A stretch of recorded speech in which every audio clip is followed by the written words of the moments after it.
Hi guys what's up, कैसे हैं आप सब। I hope you are doing great. So मैं आ गई हूँ अगेन पोस्टमार्टम वीडियो के साथ में, जो कि आपको हेल्पफुल होने वाली है, जिसकी काफ़ी दिनों से क्वेरीज आ रही थी मेरी वीडियोस पे। मैंने अपने चैनल पे एक पोल भी किया था, उस पर भी काफ़ी अच्छा रिस्पांस आया इस वीडियो के लिए। तो आई थॉट कि चलो ये वीडियो शेयर करते हैं। अब इनफ टाइम हो गया है कि मैं अपने पोस्टमार्टम पीरियड के बारे में बताऊँ।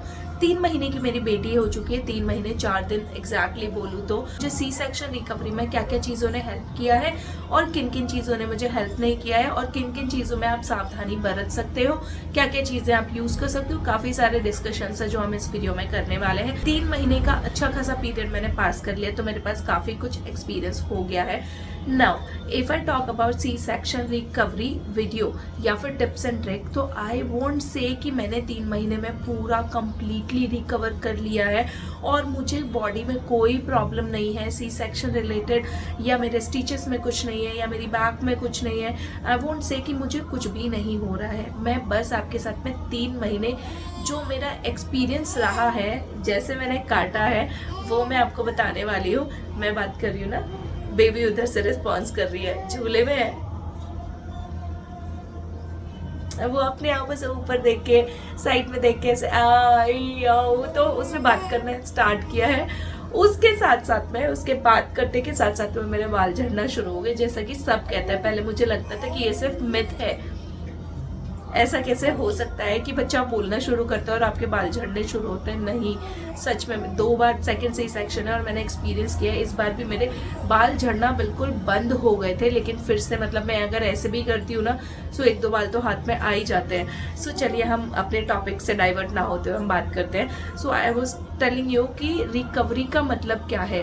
रिकवरी का मतलब ये नहीं कह रही हूँ कि मेरी बॉडी नाउ फुल ओके है, मैं दौड़ भाग कर सकती हूँ, मैं एक्सरसाइजेस कर सकती हूँ, मैं सब कुछ कर सकती हूँ। नहीं, मुझे अभी भी बहुत कुछ है जो कि मुझे रिकवर करना है और जो कि मुझे सही करना है। बहुत सारी चीज़ें हैं। सो हर चीज़ का पहला मुद्दा होता है, जो भी आपकी हेल्थ रिलेटेड, बॉडी रिलेटेड चीज़ें होती है, उसमें पहला मुद्दा होता है आपकी डाइट। सो डाइट अच्छी रखो। अब आपको पता है सी सेक्शन के immediately after 20 days, 15 to 20 days आप घी और कोई भी चिकनी चीज़, खट्टी चीज़, ये सब नहीं खा सकते हो।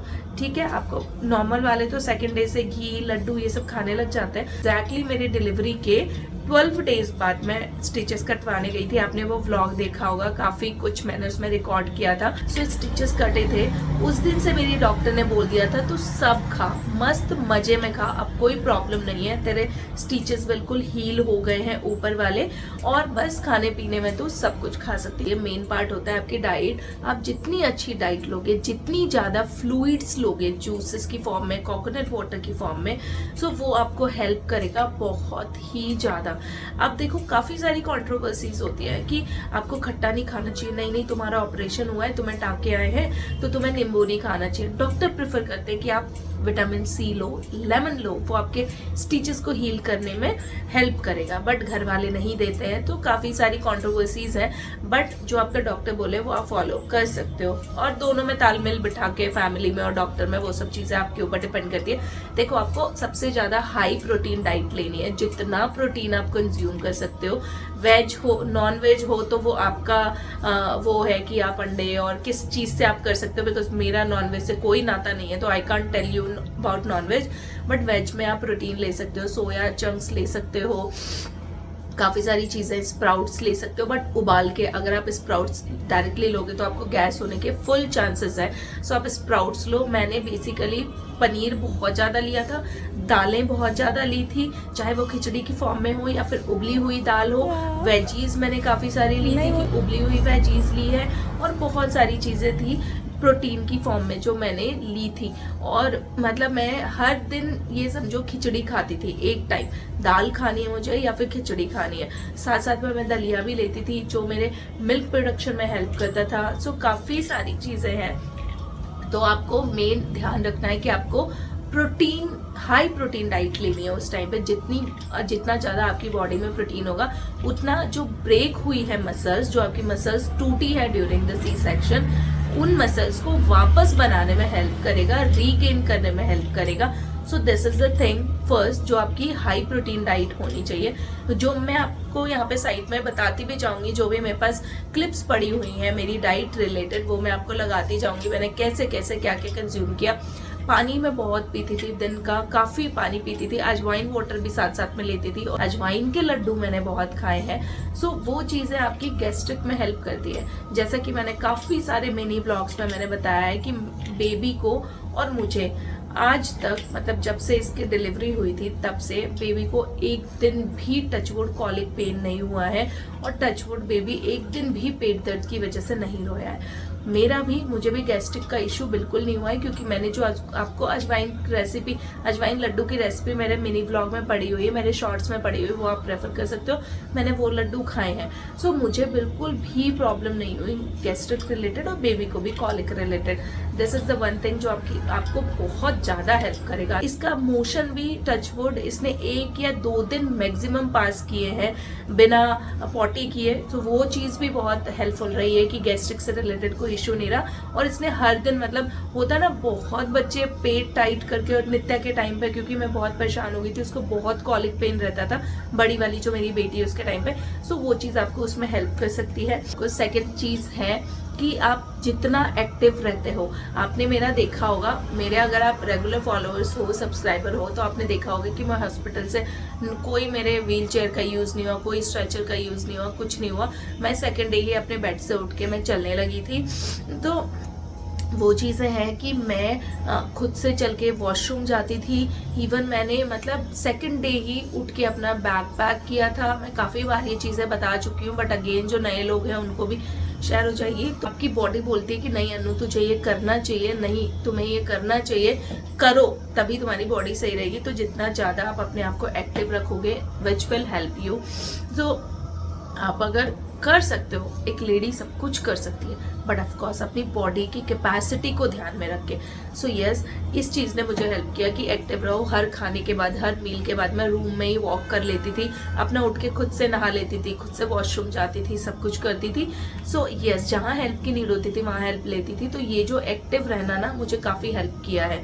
ऑलमोस्ट 2 महीने से, 2 या 2.5 महीने के बाद से मैं खुद से अपने हस्बैंड का टिफिन प्रिपेयर कर रही हूँ। ऑफकोर्स वो हेल्प करते हैं मुझे, बेबी को अकेले हैंडल करती हूँ, उसको नहलाना, कपड़े वगैरह वॉश करना, सब कुछ मैं, इसकी मालिश करना, सब कुछ मैं हैंडल कर रही हूँ।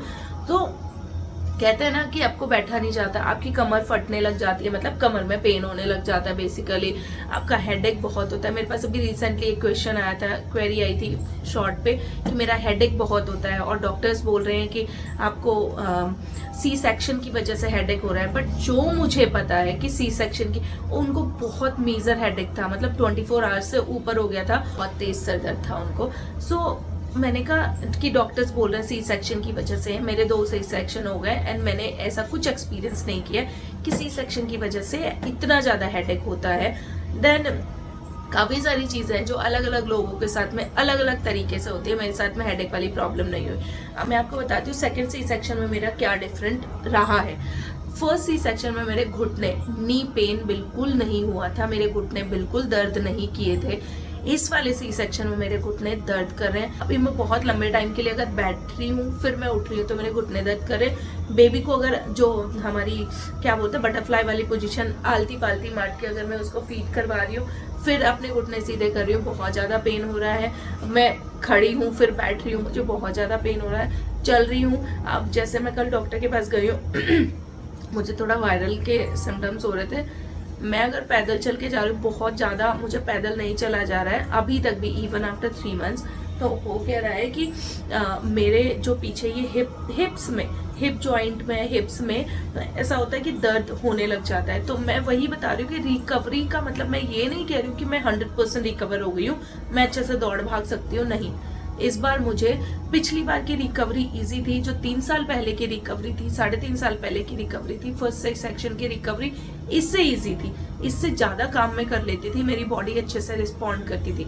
तो अभी मुझे अगर मैं थोड़ा सा टेढ़ा होकर बैठ लेती हूँ, बेबी को जब नहलाती हूँ तो बेबी नीचे होता है और मैं थोड़ा सा टेढ़ा हो जाती हूँ, सो मेरी ये कमर पूरी, मतलब स्पाइन आप बोल सकते हो, यहाँ पे पीठ में दर्द होता है। चलने में अभी प्रॉब्लम हो रही है। अगर बेबी को लेके मैं ऐसे लेके चल रही हूँ, वॉक कर रही हूँ खाने के बाद भी, सो भी थोड़ी देर में मेरी पीठ दर्द होने लग जाएगी, फिर मुझे पूरा ऐसे स्ट्रेट होना पड़ता है बिल्कुल। सो वो पोजीशन आपकी बहुत अच्छी होनी चाहिए। प्लस मेन चीज़ पोजीशन से मुझे ध्यान है, आपकी फीडिंग पोजीशन बहुत अच्छी होनी चाहिए। ऐसा नहीं कि आप बेड में बैठ के फीड करा रहे हो तो होता है ना कि आप ऐसे हो रहे हो, आपको खुद को ऐसे नहीं होना है, बच्चे को ऊपर लेके आना है आपकी ब्रेस्ट के पैरेलली, ताकि आपकी बैक जो है पोजीशन में रहे और आपकी बैक दर्द ना करे। सो ऐसे काफ़ी सारे पेशेंट्स हैं, तो बहुत सारी चीज़ें हैं जिनका आपको ध्यान रखना पड़ेगा, जो आई थिंक मैं इसमें कवर कर चुकी हूँ। हाँ, नेक्स्ट क्वेश्चन है ब्लीडिंग से रिलेटेड। ब्लीडिंग का भी आया था मुझे कि ब्लीडिंग कितने दिन तक हुई थी। सो अब देखो, मुझे जो ब्लीडिंग हुई थी वो मैंने पिछले व्लॉग में भी कवर कर लिया काफ़ी कुछ। सो जो भी मेरा सी सेक्शन एक्सपीरियंस वाला था वो वाला अब मैं आपको बताती हूँ कि मुझे अभी तक जब 3 महीने हो गए मेरी डिलीवरी को, अभी तक मुझे पीरियड कंटिन्यू नहीं हुआ है। उसके बाद से मुझे पीरियड नहीं आया है। लेट्स सी कब आता है। लास्ट टाइम मुझे जल्दी आ गया था, इस टाइम तक मुझे रेगुलर मंथली पीरियड आ गए थे, इस बार नहीं आए हैं। डाइट में मैंने 10 दिन के बाद से जो दवाइयों वाले लड्डू होते हैं, जो देसी दवाइयों वाले लड्डू होते हैं, वो मैंने लेना शुरू किया था। उसमें काफ़ी सारी चीज़ें होती हैं, उतना मुझे नहीं पता, बट हाँ कुछ होता है, कमर कस होता है उसमें, पता नहीं सौंठ होती है, कमर कस होता है, पता नहीं क्या क्या बोलते हैं, पीपली, और ये सब चीज़ें आयुर्वेदिक चीज़ें होती है, 10-12 चीज़ें होती है शायद, जिनको मिक्स करके लड्डू बनाए जाते हैं। वो लड्डू मैंने लिए थे घी के साथ में, गुड़ के साथ में बना के, वो मैंने लड्डू लिए थे दवाइयों वाले। बट मुझे लग नहीं रहा उन्होंने मुझे कुछ खास हेल्प किया है क्योंकि कमर तो दर्द होती है। सो वो चीज़ है, आई डोंट नो, हो सकता है फ्यूचर में हेल्प करे। गोंद के लड्डू लिए थे, जो ड्राई फ्रूट्स एंड गोंद के बनते हैं वो लड्डू थे, और अजवाइन के लड्डू। तो ये 3 चीज़ें मैंने ली थी। प्लस एक और चीज़ मैं जाते जाते आपको बताते जाना चाहूँगी कि जो प्रेगनेंसी में आप डाइट लेते हो ना, आप डाइट लेते हो और आप एक्टिव रहते हो, आप एक्सरसाइजेस करते हो, वो चीज़ें आपको, अगर डजेंट मैटर कि आपने बहुत एक्सरसाइज करी, आप बहुत एक्टिव रहे, बट आपका किसी रीज़न वश, किसी कारणवश जो है आपका नॉर्मल डिलीवरी नहीं हो पाई, जैसा मेरे साथ हुआ, और आपका सी सेक्शन हुआ। सो वो चीज़ें वहाँ आपको हेल्प नहीं करी, आपकी नॉर्मल डिलीवरी नहीं हो पाई, कोई बात नहीं। वो चीज़ें, एक्टिव रहना और डाइट आपको पोस्टपार्टम, क्योंकि आपकी बॉडी ऑलरेडी स्ट्रांग होती है, तो आपने डाइट ली होती है पूरे 9 महीने, आपने अपने आप को टाइम दिया होता है। सो वो चीज़ें आपको इस पोस्टपार्टम डिलीवरी में, पोस्टपार्टम रिकवरी में हेल्प करती है। सो मेरे को डाइट ने काफ़ी हेल्प किया इस बार, क्योंकि काफ़ी अच्छी मैंने डाइट ली थी। प्लस काफ़ी सारी चीज़ें, जैसे एक्टिव रहना, वॉक करना, काफ़ी वॉक करती थी मैं, प्लस डाइट अच्छी थी, तो उस लिए भी मैं चल गई अपने आप से कि मैं चल पा रही थी। सो यस, ये कुछ चीज़ें थी जो मुझे आपके साथ में शेयर करनी थी। और एक क्वेश्चन था मेरे शॉर्ट पे कि नमनेस, जो सुन्नपन होता है स्टिचेस के ऊपर वाले एरिया में, वो कब तक रहता है। तो अभी 3 महीने हो गए हैं मुझे, और काफ़ी बार मुझे फील होता है कि मुझे नमनेस है, सुन्न है, हाथ लगाती हूँ, कभी इचिंग होती है, वहाँ इचिंग करती हूँ तो मुझे पता नहीं चलता है। तो 3 महीने हो गए और अभी तक मुझे नमनेस है, हल्की हल्की है, बहुत ज़्यादा नहीं है जैसी पहले थी, बट हाँ अभी तक है। प्लस स्टिचेस में पेन, वैसे पेन नहीं रहता रेगुलरली, बट ये समझो कि जैसे मैं खांस रही हूँ, मुझे अभी मैंने बताया वायरल हो रहा है, खांस रही हूँ तो मुझसे खांसा नहीं जा रहा है, खांसती हूँ तो मेरे स्टिचेस में दर्द होता है। सो ये चीज़ है। प्लस काफ़ी लंबे टाइम के लिए आप बैठ लो तो थोड़ा सा आपको पेन फील होता है, हल्का फुल्का सा, बहुत ज़्यादा नहीं होता है। स्टिचेस में पेन जो है होता है, आपको हाथ लगा के पता चलेगा कि हाँ हो रहा है, उसके ऊपर वाले एरिया में पता चले।